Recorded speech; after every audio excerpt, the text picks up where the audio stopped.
In the previous lectures, we studied about the analysis of the continuous beams by using three-moment equation when all the supports were simple supports, that is either hinged or roller. Now let us see that how a continuous beam is analyzed whenever there is a fixed support also in the continuous beam. We know that at a fixed support the value of the slope is 0. So this fixed support can be replaced by an imaginary span A0A of span L0 having infinite flexural rigidity. See, because flexural rigidity is the product of the modulus of elasticity and the moment of inertia, and as this value goes on increasing, the rigidity also goes on increasing, but the deflection and the slope goes on decreasing, and when the flexural rigidity becomes infinite, the value of the slope becomes 0. So this imaginary span A0A with infinite flexural rigidity will also have slope equal to 0. So this fixed support can be replaced by this imaginary span, because this imaginary span with infinite flexural rigidity will also have a span equal to 0. Now after introducing this span, we can then apply the three moment equation on these two spans A0A and AB to get the first equation, then applying the three moment equation in AB and BC to get the second equation, and then applying the three moment equation in the spans BC and CD to get the third equation, and then solving these three equations simultaneously, we can get the value of the bending moments at A, B, C and D. Now let us see that how the three moment equation will be applied on these two spans A0A and AB.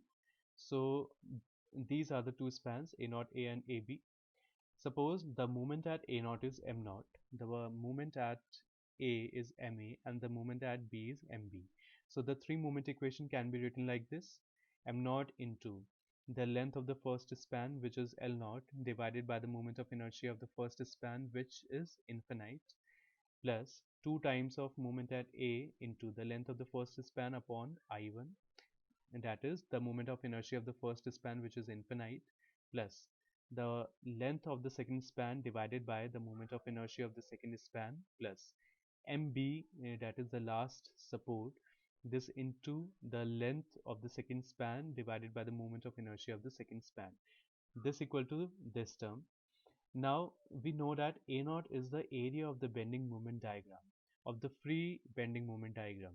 Now as you can see that A0A is the imaginary span which we have introduced, and on this imaginary span there is no load acting. So therefore the value of A0 will be 0, because the bending moment will be 0 because there is no load. So this A0 will be 0. Also see, this support A0 is introduced by us, so there will not be any yielding of this support A0, therefore the value of H0 will be 0. Therefore these two terms will become 0, and after solving this equation we will get this final equation. See, the value of this L0 upon infinity will be 0, because anything divided by infinity is 0. So divided by infinity terms will automatically become 0, so leaving out these terms. So the three moment equation for the imaginary span will be reduced to this. So after using this equation we can get the value of the bending moments at different supports.